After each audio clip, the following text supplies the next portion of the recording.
With the unemployment rate now 8.2%, should the president try to change his strategy? Will Mitt Romney seize an opportunity? I want to bring in the editor-in-chief of the National Journal's Hotline, Reed Wilson, and Slate political reporter Dave Weigel. Good morning, guys. Good morning. Morning. Well, you know, I was reading all these articles after the economic numbers came out, the unemployment numbers over the weekend, Reed, and pretty much all of them came to the conclusion that it was a horrible, terrible, pretty bad week for the president last week. So what does he do now?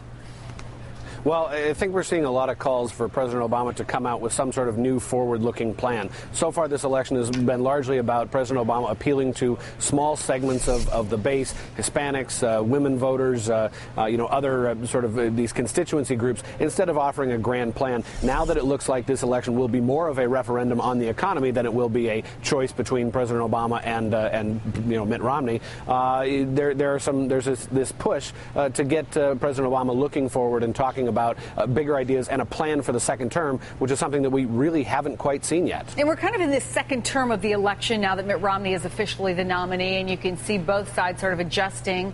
The talking points are pretty clear for both campaigns, listening yesterday and listening this morning. Let's start with the Democrats. Congress has got to get on the ball. The president has put a lot of common sense proposals out there. They're not paying attention. They're doing politics. He's asked the Congress for a series of steps to get construction workers back to work, rebuilding our roads and bridges, to put teachers back in the classroom, to help homeowners renegotiate, refinance their homes under these low interest rates.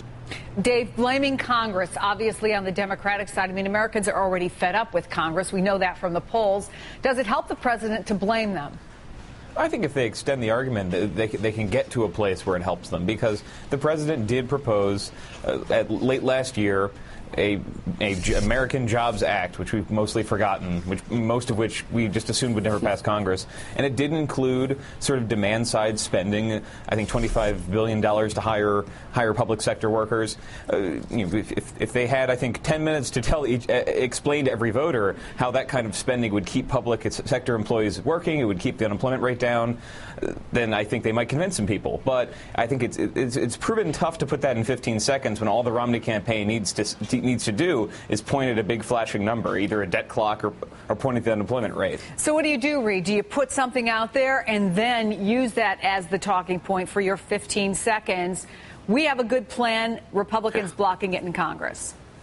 Well, that's what President Obama's tried to do for a while, and it stands at odds with what Congress has done. You know, the Senate Democrats haven't come out with a budget for a very long time.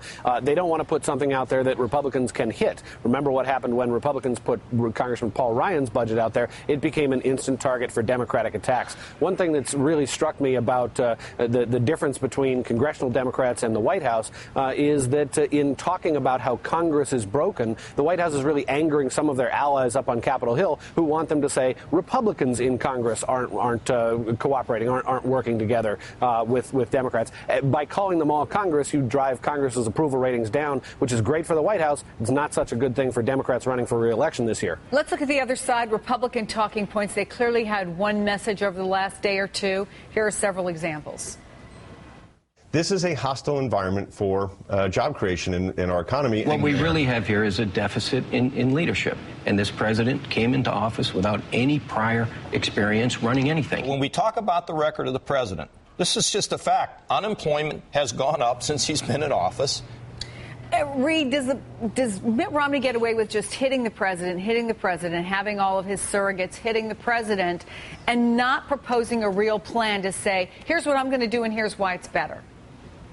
Well, of course, Mitt Romney wants to make this campaign a referendum on President Obama and his handling of the economy. Even as President Obama's approval rating has improved a little bit, his sort of the approval rating on the economy itself is mired in the low 40s. So if this is a race about how President Obama has handled the economy and the economic recovery, Mitt Romney's going to do very well. If the race becomes something else, becomes a choice between the two candidates, then Romney's chances fade a little bit. But this is really the message that Romney has to drive over the next couple of months. Of course, there has to be some sort of alternative. That's the way voters think. They look for that viable alternative. Romney will have to come out with his own plan at some point, but right now it's all about setting up that referendum on President Obama. Dave, is that the tricky pivot for the president and for his campaign to make this not a referendum about what's happened for the last 3.5 years or where the unemployment rate is right now, but really to put the focus on, I'm the guy who can do a better job going forward?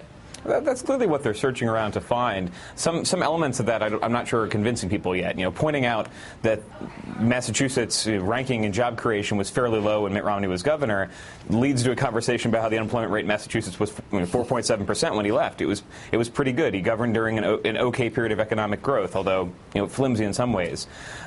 No, I think the pivot is turning out to be difficult because they're not talking, for a series of reasons, about what was done in the first few years. I mean, they passed an enormous stimulus package, and people who've covered elements of the stimulus can point to ways that kept people working, industries that did not collapse. We only hear about the ones that did collapse. They seem to be in a defensive crouch about what was achieved in the first 3 years of this presidency, especially the first 2 years when they controlled most of Congress. And I think we're kind of girding for later this month. We'll find out if the health care bill survives, which means they have something to run on and argue about, something to tell voters that it's going to make the health care system more equivalent, or they're going to have to explain why they spent a year passing a bill that ended up being shredded. Let me bring in Politico's economy and morning money reporter Ben White. And Ben, I've lost track of how many Democrats have come on this program and said essentially what we just heard is this president has a lot of accomplishments that he can be out there touting, and he's not doing it. What's going on there?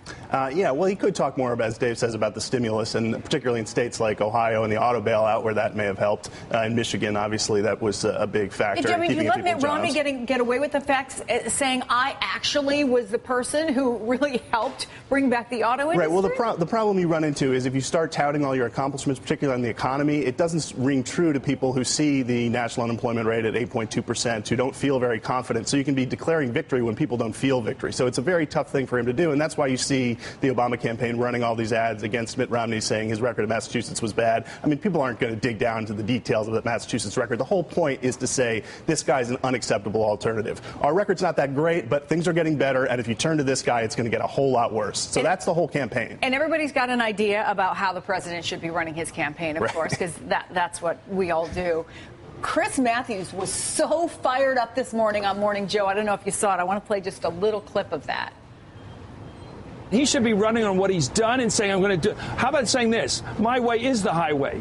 My way is the highway. We're going to build this country again the way Eisenhower did it in the 50s. We're going to do what Republicans used to do. Say it. Yeah, you got an auto industry. Where are you going to run the car? I mean, he has to be big and noisy and loud like me, I guess, instead of this pusillanimous talking about Bain is below him, talking about who cares about Massachusetts 20 years ago? Is that beneath him? Do you agree with Chris on that? It's not beneath him. I mean, he needs to define Mitt Romney and say his ideas on the economy are not going to help us. But I think Chris is absolutely right that the president needs to come out with a bold plan on the economy, on jobs.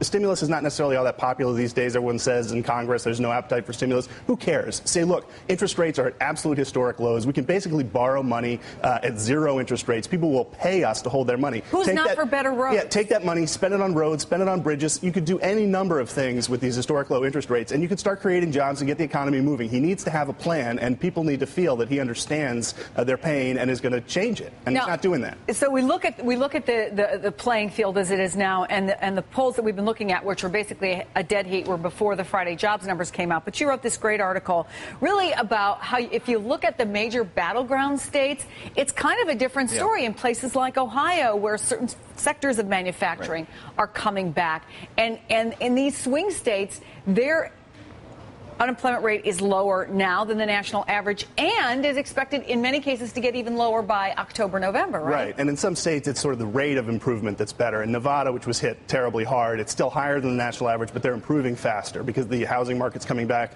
Ohio is the key example of this. The unemployment rate on Election Day will probably be a percentage point lower than the national average or the national rate. And voters on the ground there see that. They see people getting jobs and they feel better about it. So that's true in Ohio. It's true in Virginia. It's true in Colorado. A number of key states. states. The only one where it's not true is Florida, where the unemployment rate is actually higher. That's why I think a lot of people think Romney is going to take Florida. But there's a number of states, very important ones, where the picture is better on the state level than it is at the national level, and that's going to help the president. Do you think people know what the unemployment rate is in their state, let alone in the country? Do you think people were sitting around on Saturday, who aren't really highly involved in this? Or were they taking their kids to their soccer games, and were they doing their laundry?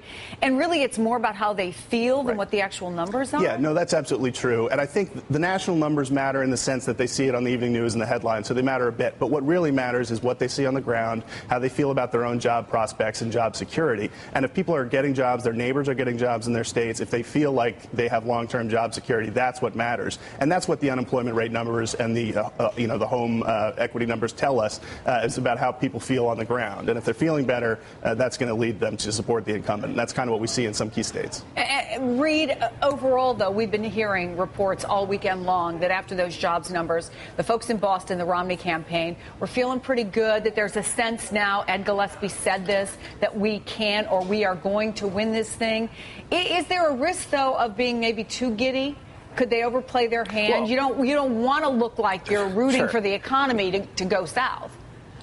You don't want to look like you're rooting for the economy to go south, but I think the thing that became clear on Friday was that this is not going to be a repeat of the 1996 election when Bill Clinton was able to ride the recovering economy, and Bob Dole never really had a chance. Mitt Romney is not going to be the same way. He's got a chance now. He's not going to be the Bob Dole falling off a stage at the very end of a campaign that never got any traction. So what Romney's team senses, I think, is the fact that they actually have a chance to win something. Ben's colleague Jonathan Martin had a great piece last week about members on Capitol Hill, Republicans on Capitol Hill, who are actually buying into this campaign, who now believe that they actually have a chance to knock off a sitting Democratic president. Conversely, Dave, is the Obama campaign getting very nervous? Well, I mean, because what they say officially is, look, this is what we always expected. We always expected at this point in the campaign that this was going to be a dead heat and it was going to be a tough campaign. Oh, they can say that, but we also know what they expected the economy to look like in January 2009, February 2009. Republicans never let them forget the charts they made projecting what unemployment might be if they were able to pass parts of the agenda. So, no, this is not the economy they wanted to run with. I mean, we keep talking about the national unemployment rate. I don't really see a scenario where that dips much before the election because if the economy actually keeps chugging along, people are going to come back off the sidelines into the labor force, and that rate's going to stay pretty high. So their hope really is on not kind of macro-targeting these swing states. I mean, Virginia's another one, Wisconsin's another one, Iowa's another one, where unemployment has been slipping. And some of the voters, I'm thinking of Northern Virginia, I'm thinking of the kind of Milwaukee suburbs, some of those areas that switched from Bush to Obama last time. If they can keep some of those people in and then turn out African-American Hispanic voters. That's been the plan all along, but they're not. What was clear is that this looks a bit more like 1980, where you're not going to get booming economic news before the election. So if you don't do that, Ben, I'm curious, do you think, considering our previous conversation, that if a poll's taken this week, that there will be a swing in those swing states toward Mitt Romney? There'll probably be some reduction in President Obama's numbers. I mean, you don't get a bad jobs report like that and all of us covering it the way we did without people noticing and him taking a hit. I don't know whether you see it on the state level in the swing states that are doing better than the national level. Probably not. But in the national head-to-head numbers, I can't imagine that Obama's not going to take a little bit of a hit from that jobs report because it was bad. Ben White, great to have you in. He fought traffic, nasty New York City traffic to get in here today. Thank you. Reid Wilson, Dave Weigel. Thanks, guys. Really appreciate it. Thank you.